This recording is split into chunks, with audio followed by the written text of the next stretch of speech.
Hello, this is NTA Nationwide. I am Jumwa Yusuf and we are live in Abuja.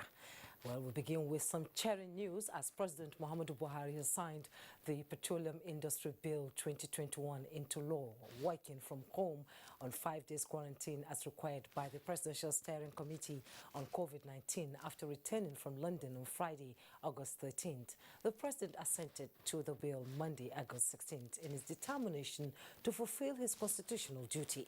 The ceremonial part of the new legislation will be done on Wednesday after his days of mandatory isolation would have been fulfilled. The Petroleum Industry Act provides legal, governance, regulatory and fiscal framework for the Nigerian petroleum industry, the development of host communities and related matters. The Senate had passed the bill on July 15, 2021, where the House of Representatives did the same on July 16th, thus ending a long wait since early 2000s and notching another high for the Buhari administration. And joining me via Zoom is Bala Zaka, a public affairs analyst on Petroleum Information Bill, to share with us his thoughts on the import of this passage and its impact on the sector and the nation as a whole. Thanks for joining us on Nationwide.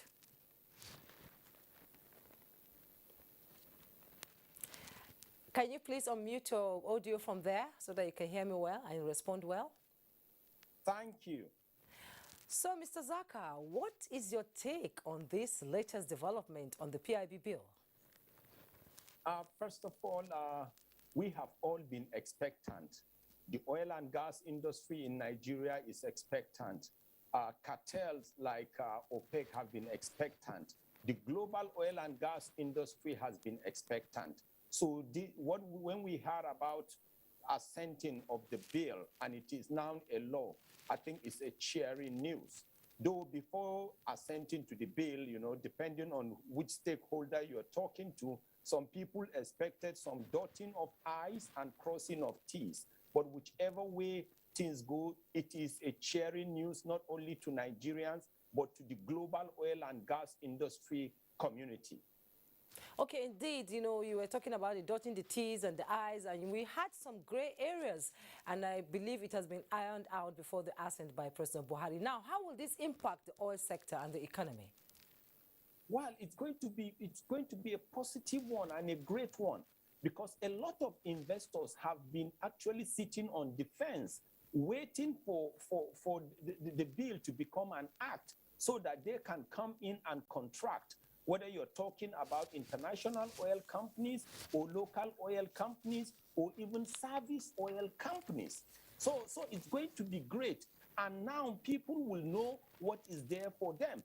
Because when you talk about the oil and gas industry, first of all, you have the upstream, you have the midstream, and you have the downstream. So different players will look at the areas that concerns them, and they will see how they can come in and contract. In fact, it's a cheering news. Psychologically, it is good. And to the best of my knowledge, even the holy books, the Holy Bible, the Holy Quran, the Bhagavad Gita, the Guru, Kridat, and the rest are even being challenged by humans. So we don't expect it to be a perfect document, but it's definitely going to put Nigeria on a positive pedestal as far as the oil and gas industry is concerned. Indeed, different aspirations, different expectations. Now tell me, will the bill provide legal framework that would drive the implementation of the bill that has just been asserted? And how will this impact the host communities? Well, first of all, it's no longer going to be a bill. It's going to be a law. And you know, when you talk about the Petroleum Industry Bill before now, or the Petroleum Industry Act as we speak now, it needed to have two key ingredients. And the first one is international acceptance, and the second one will be local tolerance. Now that we have a law in place, the international community, in this case, International Oil Company, will go through it because it's now the final document. They will look at how they can come into contract. And if there are areas that they feel it's going to be gray, of course, laws can even be looked into. Policies can be looked into. And it's the same thing with the host communities. And when you talk about the host community, you're not talking about local tolerance now. At the end of the day, it will still be a win-win situation for all the stakeholders. Okay, Mr. Zaka, thank you so much for your input on Nationwide today. And we've been discussing this with Mr. Zaka, a public affairs analyst, and he was here to share our thoughts on the cheering news of the assent of the PIB bill by President Muhammadu Buhari. I missed the fact that he's on quarantine. That's a very good one there. Thank you so much for coming on Nationwide. Thank you. Now, President Muhammadu Buhari congratulates the president-elect of Zambia, Hakainde Hichilema, on his victory, applauding the people of the country who came out in their numbers to exercise their civic rights, voting candidates of their choice. The president says the development signposts that the prospect of a united, stable and prosperous Africa lies in the power of the people. President Buhari commends Edgar Lungu for accepting the outcome of the election and the peaceful transfer of power, noting that this patriotic disposition deserves the praise of all lovers of democracy, highlighting the close and historic relationship between Nigeria and Zambia. The Nigerian leader looks forward to working very closely with the Zambian president-elect for the peace, development and prosperity of both nations. Former Nigerian president and former chairman of the African Union, AU, Chief Olusegun Obasanjo on Monday has congratulated the newly elected president of Zambia, Hakainde Hichilema, after his victory in the general election at the weekend. A statement by his special assistant on media, Kainde Akinyemi, Obasanjo commended the people of the country for keeping democracy alive, disclosing that reports reaching him of the election was satisfactory. He congratulated the new president even as he urged that Hichilema should be magnanimous in victory. He also appealed to the new president and the people of Zambia to be magnanimous in victory and maintain the dignity and peace which Africans are noted for. Now, Nigeria has commenced the rollout of the second round of vaccination against COVID-19 virus. Chairman, Presidential Steering Committee on COVID-19 and Secretary to the Government of the Federation, Boss Mustafa, says government will continue to mobilize efforts at building a COVID-19 free Nigeria.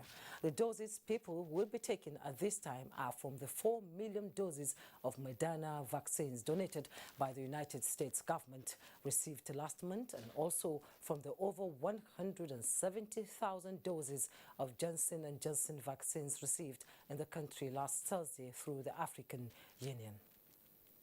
Now, for the latest figure on the COVID-19 infection in Nigeria, the Nigerian Center for Disease Control, NCDC, has announced 541 new cases of COVID-19 in Nigeria within the last 24 hours. The breakdown of the new cases from 13 states and the FCT indicates that the Lagos state tops the daily statistics with 242, followed by Akwa Ibom with 94. Enugu and Oyo with 48 cases each. Anambra has 34, Rivers 19, and Ogun 17. New cases. Others are Ekiti with 15, and FCT 9, Kwara 7, Abia 5, Delta 2, and Niger State recorded just a new case. With this development, Nigeria now has a total confirmed 182,503 confirmed cases of COVID-19, with 167,132 patients treated and discharged, while the death toll is now 2,219. We'll take a break now. When we return, more reports will be... Thanks for joining us. Now, police have confirmed attack by armed bandits on College of Agriculture and Animal Science, Bakura, Zamfara State. Spokesman of the Zamfara State Police Command, SP Shehu Muhammad, says the bandits attacked the college at about midnight Sunday with the intent to abduct a large number of students and staff. Were heavily confronted by the tactical police operatives who swiftly responded to a distress call. However, one police inspector and 2 other civilian guards lost their lives during the attack, while 15 students and 4 staff of the college were abducted by the bandits. The police operatives, while on extensive bush combing at the surrounding areas, have rescued 3 of the kidnapped staff. Meanwhile, Zamfara State Commissioner of Police Ayuba Elkana has visited the scene of the incident and had an emergency meeting with some stakeholders, were assured that the police, in collaboration with other security agencies, are deploying various search and rescue strategies in order to ensure safe rescue of the abducted students and staff of the college. The attack is coming barely 1 month after the suspected bandits kidnapped provost of the college, Habibu Mai Nasara, who regained freedom after he spent 4 days in captivity. And now joining me via telephone is Haliru Muhammad Umar. He's our correspondent and he's going to give us some updates on the Bakura bandits attack. Haliru. Yes, good afternoon, studio, and welcome to Zamfara State College of Agriculture and Animal Science, Bakura. Okay. Yes. Okay, 20 people have been abducted as confirmed by the provost of the College of Agriculture and Animal Science, Bakura. Can you tell us the details? How did it happen? Yes, on arrival at the school this afternoon, we met with the provost in person of Habibu Mai Nasara, who informed us, briefed us on how the incident occurred. According to him, the bandits were in their large numbers invaded the school at around 10:30 p.m. yesterday evening, and immediately they entered the school. They started shooting sporadically, and as we can also see, there were gunshots on the room of the security guard at the main gate of the school. They killed an inspector, that's a police inspector, who is attached to the Bakura Divisional Police Office, as well as 2 civilian guards that were also attached to the school. 23 persons were left for the bush by the bandits, but along the line, 3 of them who were staff of the college escaped. Now, 20 persons comprising 15 students, a staff, a wife of another staff, and 2 daughters of that very staff are currently in captivity. That is, they are currently with the bandits. Okay, well, it's actually good news that they were met with firepower by the security security agents who were there, and we heard that 3 people have been rescued. Yes, they are not rescued, so to say. They escaped from the bandits. They were not rescued, according to the provost of the college. So what is the situation? What is the mood in the town now? Yeah, the mood is calm, but the college is seriously deserted, as most of the staff and students have left. Actually, very few people were seen in the school, so they have all left. Okay. Okay, Haliru Muhammad Umar, you'll be on ground there to be giving us information as more news comes in about the abducted people there. Thank you so much for coming. Thank you. The Chief of Army Staff, Lieutenant General Farouk Yahya, has urged high-ranking Army officers to always give back to their communities. He stated this when he inaugurated projects in Onitsha Ugbo. Rosemary Omani reports. St. Pius Grammar School, Onichugbo, is the alma mater of the General Officer Commanding 81 Division, Lagos, Major General Lawrence Fejoku. The Major General renovated 4 classroom blocks and constructed a perimeter fence for the school. The Chief of Army Staff, who was the special guest of honor, and represented by the General Officer Commanding 6th Division Port Harcourt, Major General Sani Gambo Mohammed, inaugurated the two projects. The Chief of Army Staff is supporting senior officers in order to carry out this kind of very laudable projects in their communities. And you can see from the turnout of the people that have come here to witness this commissioning ceremony that the community is indeed happy. The Onichugbo community also enjoyed free medical outreach courtesy of the Nigerian Army as part of their corporate social responsibility. Treated mosquito nets were also distributed. In Onichugbo, I am Rosemary Omani, NTA News. The federal government has released a request for qualification for the concession of 4 international airport terminals and related services. In the document signed by the Permanent Secretary, Federal Minister of Aviation, Engineer Hassan Musa, the 4 major commercial airports, Nnamdi Azikiwe International Airport, Abuja, Murtala Mohammed International Airport, Lagos, Malam Aminu Kano International Airport, Kano, and Port Harcourt International Airport and surrounding communities are intended to develop into efficient, profitable, self-sustaining commercial hubs which will create more jobs and develop local industries through a public-private partnership arrangement. The document urged the interested international parties to partner with local firms in compliance with the requirements of the federal government of Nigeria local content development policy. And for more on security, let's join Kainde in Lagos as FG deploys air personnel for Deep Blue project. Hello, Kenny. Hello, Jumai, and warm welcome to Lagos. Recent reports from the International Maritime Bureau indicates that piracy and armed robbery incidents within the Nigeria's exclusive economic zone have dropped.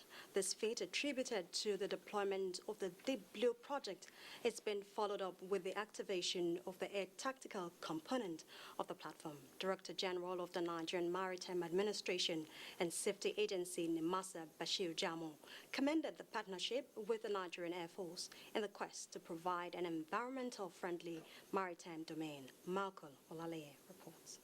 A recent video capturing a vessel wrongly discharging ballast waters into the country's sea signifies the capability embedded in the special mission aircraft of the Deep Blue project. Alongside the special mission helicopters and the unmanned aerial system, the platform provides real-time evidence collection and fast patrol of the country's airspace. Why this ceremony is important is that these personnel, already trained in various specialties and trade on CJ-3 Special Mission Aircraft and AR-3 UAV, will be deployed to give air tactical and operational support to the Deep Blue projects.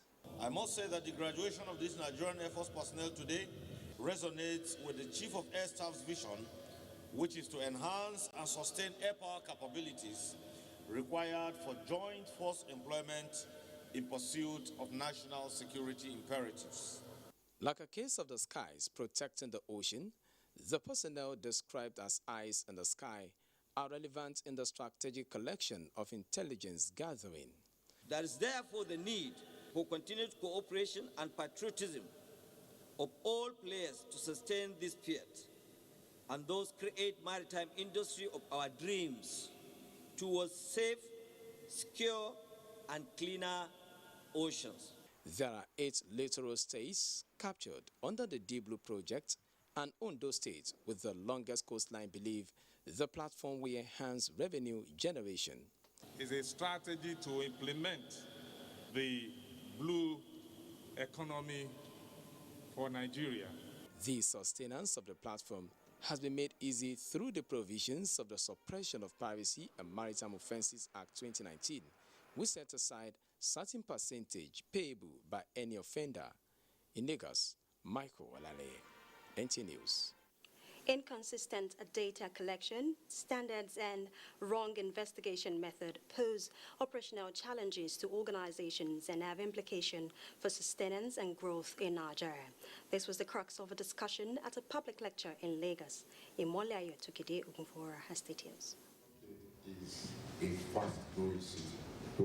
Despite several efforts at bridging infrastructure gap in Lagos State, the ever-increasing population of Nigeria's commercial capital has always put a strain on both physical and social amenities. Experts believe that this inadequacy is one of the factors of disasters, such as building collapse, flooding, fire outbreaks, and road crashes in the state. Holding at the instance of Lagos State Emergency Management Authority, the lead agency in disaster management in Lagos, this meeting hopes to fine-tune a 5-year strategic plan which will aggregate the commitment and resources of relevant agencies to promote disaster risk reduction as a new paradigm for handling emergencies. We are ready to ensure that we have operational units in all our 57 local government. Then, anytime they notice anything that is life-threatening, they should create a sort of early warning. So we are focusing a lot on communication, advocacy, and information, ensuring that people actually know how they contribute to disaster risk. Submissions at the meeting dwelt on how to achieve higher level of interagency synergy, coordination, and regulations. They are the first responders when you have emergency and disasters. So we start from the boardroom, and then we start to discuss amongst ourselves. How do we handle these things? What are the ability of the people to recover? Because most of the victims of disasters will never recover, especially those who don't have insurance coverage. Preventing disaster and managing it whenever it occurs through a timely response is a major strategy that modern cities now adopt to mitigate losses. In Lagos, Adini Itaiwo, NTA News. And that was Adini Itaiwo, and the report is about the Lagos State Emergency Management Authority and other relevant agencies meeting and providing solutions to disasters in the society. Jumei, it's back to you. So much, Kenny. The need for the central bank to digitize Forex operations to curb sharp practices arising from implementation of its new Forex policy has re-echoed on Good Morning Nigeria. Economic experts are unanimous that dollarization of the economy must also be addressed. Lydia Sampson reports. Bank's decision to deny bureau-de-change operators access to Forex has continued to elicit debate. While some are applauding the Apex Bank's decision, others believe what Nigeria needs is appropriate pricing of Forex that will allow interplay of market forces. Some of the guests argue that with the country's low production capacity and foreign exchange limitations, appropriate pricing is a mirage. We will not license additional BDCs, and we will stop selling foreign exchange to bureau-de-change operators. To my mind, it is a wrong policy, it's a wrong prognosis of the problems and wrong action. There is the dollarization of the economy. The politicians want to hold dollar. And again, that is exacerbated by the COVID issues. People are worried. There's security implication as well. People are worried they want to hold dollar because they don't know what will happen. And there's a lot of speculation on our Forex rate. So people that want to hold dollar is a much more stable currency in their view than holding Naira. Nigeria is a country that at the moment, does not have its Naira as a convertible currency. And so it is not in a position like the United States, or the European countries, Euro, of France and others, whose currencies serve as domestic currency and also serve as, international currency. 3 weeks into the new Forex policy, sharp practices in accessing Forex is already generating concern. The banks, I believe, because of their structure, because they are well policed or monitored or inspected by CBN, I think they would do far, far better than BDCs who are not required to put in so much documentation. Like banks today, if you want to get FX for PT and whatever, you have to fill Form A. The guest called for culprits to be brought to book as a deterrent while urging banks to be proactive in sourcing for foreign exchange to bridge the demand and supply gap. In Abuja, Lydia Sampson, NTA News. Thank you, Lydia. Now, gender equality, social inclusion that will enhance a better life for women for enhanced productivity and national development has been the focus of the National Gender Policing Drive.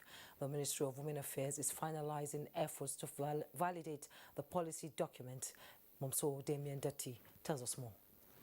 The venue opens up to the military, police, paramilitary, civil society organizations, development partners, and key players from all sectors. It's a two-day meeting to validate the National Gender Policy Draft 2021. But we found out that you cannot deal with women without dealing with the system, that is reproducing gender inequality.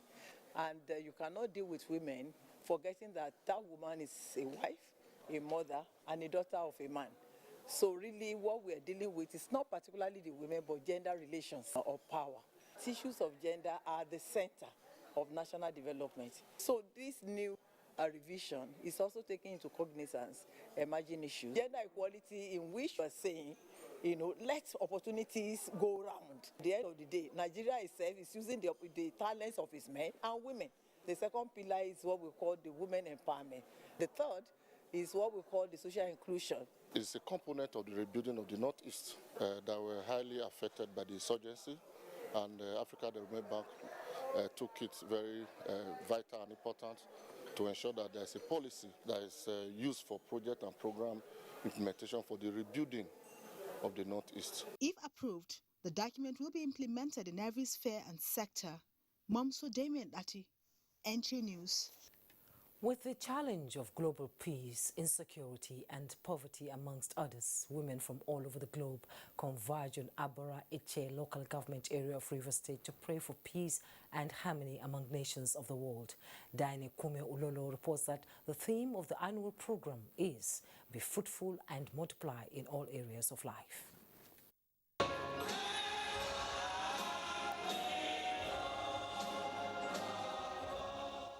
The Wailing Women's objective is to serve as prophetic gatekeepers for the nations and the church as they travail in prayers for development in every sector of the country.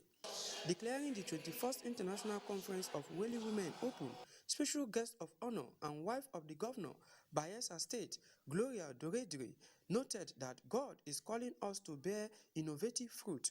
Any nation that depends on God, totally depending on God, especially in times like this, shall find God. We must multiply the kingdom of God on earth. We must go out and win souls because God wants souls. If we are going to be fruitful from north to south, from east to west, we must allow for justice, for peace, and for love. Keynote speaker Dr. Steve Organ, who preached on the theme Be Fruitful and Multiply, noted that fruitfulness and multiplication are direct commands from the Lord. Some delegates, drawn from various countries, expressed expectations from the conference. The Lord is going to help us. Through this conference, we are going to come together and be fruitful to one another. I want to see the nations have that fear of God in them. From Abara in Eche local government area of Rivers State, Yanukume Ulolo, NTA News. Time now to go over to our Enugu Network Center, and Mina is our guide. Hello, Mina. It's good to see you. Hello, Jumeirah. Welcome to Enugu. The federal government's commitment to healthcare delivery in the face of a third wave of COVID-19 virus and the recent cholera outbreak is non-negotiable.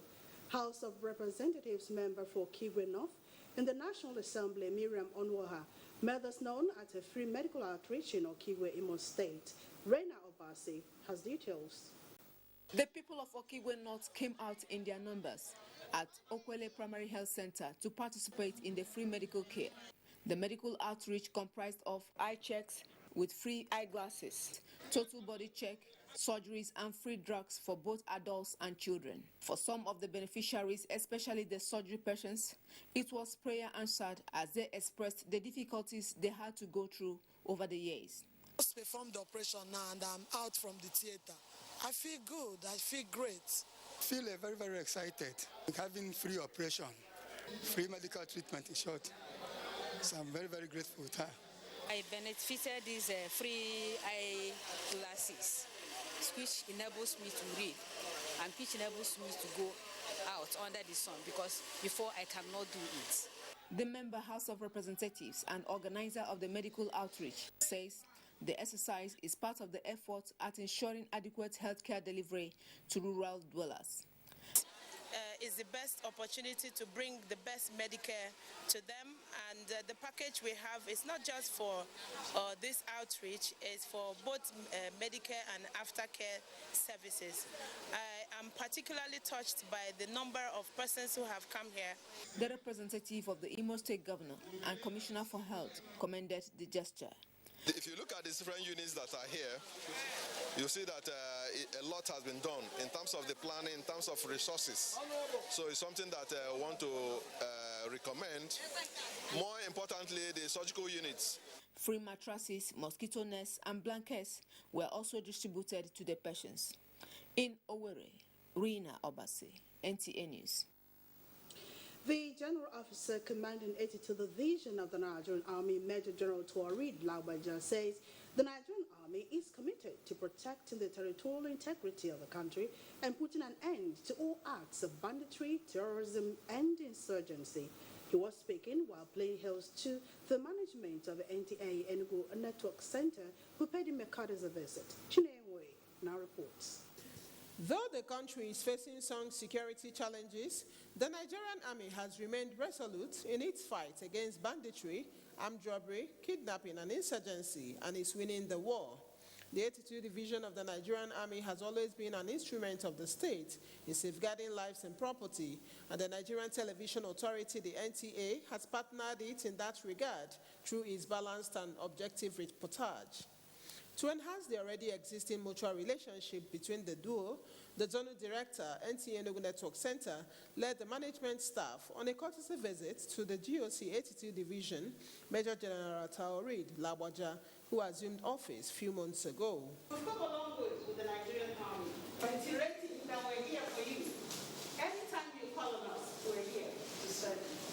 Acknowledging the NTA for its role in the dissemination of factual news, which has helped to douse tension amidst the prevailing security challenges, the GOC pledged to move the existing relationship to a higher pedestal. They have given us visibility to the wide audience, so we appreciate you for that. And considering also that beyond the dissemination of news, you are also a holder of public opinion. In appreciation for the services rendered by the NTA, Major General Tuarid Labaja presented a souvenir to the Zonal Director, Benny Modi. In Enugu, Chinenwe, NTA News. And that's it. From here, it's back to Jummai in Abuja for a continuation of Nationwide. Thank you, Mina. The Nigerian Governors Forum has condemned what it called barbaric and very tragic incident that led to the loss of 23 travelers around Gadabu in Jos North local government area of Plateau State. A statement from the forum says such actions are capable of diminishing the relative peace enjoyed and exacerbate tension. The forum wants the country's security organizations to fish out all those involved and bring them forward to face the full wrath of the law to serve as deterrent to those who are contemplating similar action. Meanwhile, Plateau State Elders Forum has expressed deep shock over the recent attack along Rukuba Road in Jos, urging security agencies to always be proactive in their constitutional responsibility in the protection of lives and property of the citizens. A statement signed by the chairman of the forum, Ambassador Yahya Kwande, the forum sympathizes with the families of those affected by the unfortunate incident and prays for quick recovery of the survivors of the attack. They also calls for fervent prayers across all faiths and beliefs for peaceful coexistence among all citizens of Plateau State. As part of ongoing efforts at restoring public order in Rukuba and its environs in Jos Plateau State following the unfortunate incident of last Saturday, the Inspector General of Police, Usman Alkali Baba, has ordered the deployment of additional operational assets, including a police surveillance helicopter, 2 units of police mobile force and 2 cells of counter-terrorism unit to Plateau State. In a statement, Force Public Relations Officer CP Frank Mba indicates that the surveillance helicopter is expected to carry out aerial surveillance and confidence-boosting patrols within the hotspots in coordinated operations with the ground troops. The IGP noted that 13 additional suspects have been arrested in connection with the incident, bringing the total number of arrested persons to 33, and assuring that the police is committed to working with other patriotic stakeholders towards restoring public order in Plateau and other parts of the country. Meanwhile, the head of the police intervention team is already on ground in Plateau, coordinating police investigation, operational and peace-building response. Plateau State Security Council meets on just crisis, and General Digmu is standing by for these and other stories. Thank you, Jimmy. Hello and welcome to JOS. Plateau State Commissioner of Police Edward Igbuka says miscreants and not a particular ethnic group were responsible for killings that occurred last Saturday at Rukuba Road in Jos. This was while briefing newsmen after the Plateau State Security Council meeting, where heads of security agencies briefed Governor Simon Lalong on security situation in the state. Priscilla Grumnan reports. This is the second security meeting by heads of security agencies in Plateau State with Governor Simon Lalong following the unrest in some parts of the state. The Commissioner of Police described as unfortunate the unwarranted attacks on innocent persons and clarified the allegations that a particular ethnic group was responsible for the killings. This is miscreants, and we are after hoodlums, miscreants that want to take look. Most of these hoodlums just want to take opportunity to loot. So we don't want to blame any particular person. It's just miscreants. While confirming the number of people killed in Sunday's skirmishes, he says some arrests have been made, while security has been beefed up to forestall further breakdown of law and order. Early in the morning, there were some skirmishes here and there in some, far-flung areas of the town. We recorded some deaths, at last count 7, but the situation had been taken care of, and normalcy has been returned. The University of Jos, we had some challenges there, but the personnel of the joint patrol operations were already on ground. He maintained that the dusk to dawn curfew imposed by the state government in Bassa and Jos South local governments, as well as the 24-hour curfew in Jos North local government, remain in force, and advised residents to strictly adhere to these directives. In Jos, Priscilla Grumnan, NTA News. Nigerian Film Corporation JOS has a major role to play in the transformation of youth through digital economy and innovation. Director General of the corporation, Dr. Chidi Amadwekwe, was speaking while receiving report on the proposed French agency's intervention projects. Bilkisu Nuhu has details. The report is to serve as a guideline in transforming the audiovisual industry in line with global best practices. The intervention by ADF is to provide ways of boosting the film industry by checking out potentials in the industry and how government can strengthen the capacity of key players. This kind of partnership we are doing now is to see how the quality will be improved and how more people will be attracted, particularly young people. We looked at it from the side of the institute, the kind of training they're going to do, and how they can improve the capacity of those trainings. Also look at it in terms of gender and gender empowerment. On its part, the corporation noted that the film industry has a major role to play in transforming the lives of 100 million youths in the next 10 years through digital economy, innovations, and breaking frontiers that have been dormant in the past. We have reached diversity in our story, which is being looked forward to in expression globally. That is why today, you see, Netflix is rushing to Nigeria, and many of our young stories are being signed up. And therefore, when we do that, we are going to create jobs, we are going to have revenue, and we are going to smile as people who now have become the creative capital of the world. Some of the key players noted that with proper planning, potentials and interest in the film industry around the world, stakeholders can do more to turn it around. In Jos, Bilkisu Nuhu, NTA News. And that's it from Jos. We're going to...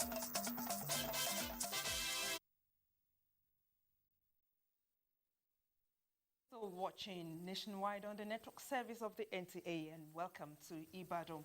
For users of cooking gas, the rising price put at about 500 naira per kilogram is a source of concern. But how affordable is this for many, and what are the coping mechanisms or alternatives for users? This is what Larry Bile is out to find out on the streets of Ibadan. Larry, it's over to you. I have with Mr. Chooks, who is a retailer for cooking gas for the past 8 years. I want him to tell me, Mr. Chooks, what do you think? What did they tell you contributed to the steady increase in the price of cooking gas? Actually, what happened is that, according to them, when they went to depot to load it, that instead of 4 million or 5 million as well, it has now increased to 8 million. So understand? And we are even selling, some of us are selling 600 naira per kg, some are selling 550. And the people that are even buying, so those that buy 6 kg, now they now reduced to 2 kgs, and those that buy 3 kgs now reduced to 1 kgs. So it's not convenient for them at all to even buy it. So understand? So majority are not, some of them are not even using gas anymore. Some are using firewood or charcoal. Retailers are now selling a 6 kg cylinder for about 3,300 naira, as against 2,400 naira. Because our kg now sells at 550 naira, and for 12.5 kg cylinder is now about 6,000 naira. I'm spending like 3,800, so now it has increased to like 4,800 or 5,000. So it's really affecting a lot.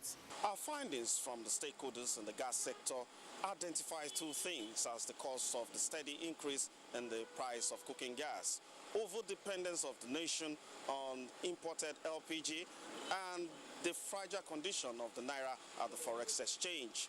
Local supply of cooking gas contributes about 40% of the nation's consumption. Nigerians advocate that instead of it being supplied at a fixed amount annually, it should now be based on demand. It's back to the studios. The Ogun State government has flagged off free enrollment of pupils in primary schools ahead of the 2021-2022 academic session. This is to ensure massive enrollment of pupils into basic education classes. Correspondent Joel Pukwola reports that the State Commissioner for Education, Science and Technology, Professor Abayomi Arigbabu, took this awareness campaign to major markets in Ijebu-Ode.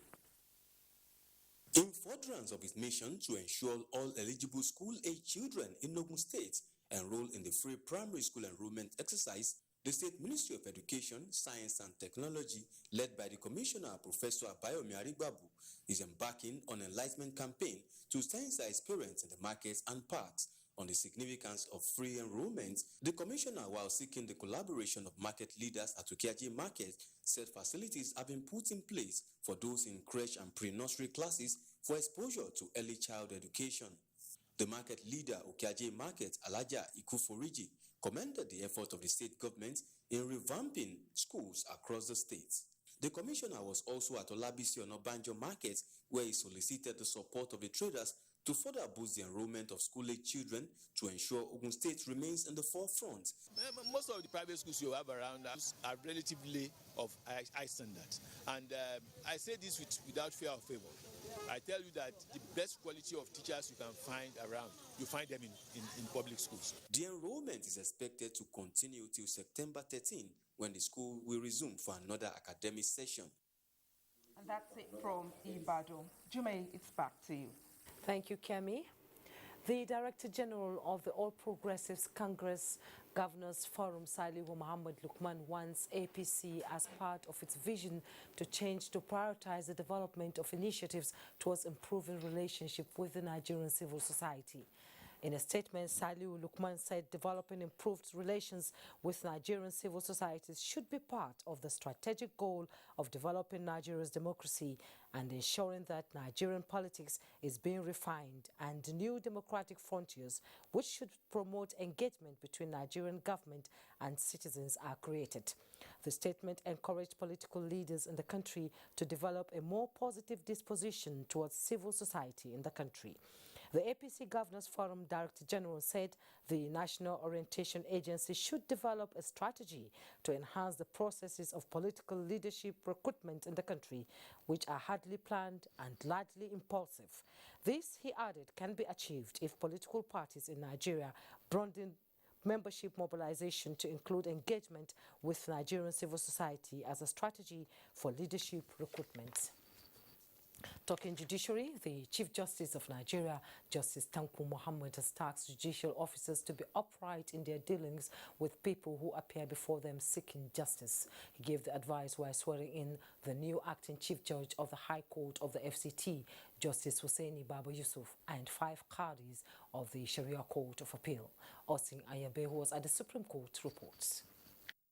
The appointment of the acting Chief Judge of the FCT, Hussaini Baba Yusuf, followed the resignation of Justice Garba Salisu, who took up an appointment as the administrator of the National Judicial Institute.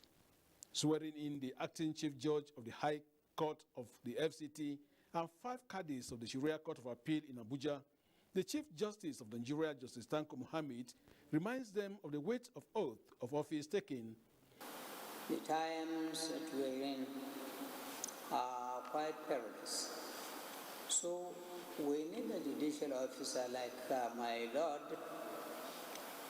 or like my lords, as you are, who we assume are calculative, objective, dispassionable, humble, and people-centric, to be at the helm of affairs of the FCT Judiciary. Some of the newly appointed Qadis who took oath of office pledged to abide by the Constitution and the rules of courts. Taken a bond and will stand by it, inshallah. Grand Qadi of Sharia Court of Appeal, Kwara State, admonished the newly Qadis to be firm in taking judicial decisions. From the Supreme Court, Abuja, Austin Anyebe, NTA News.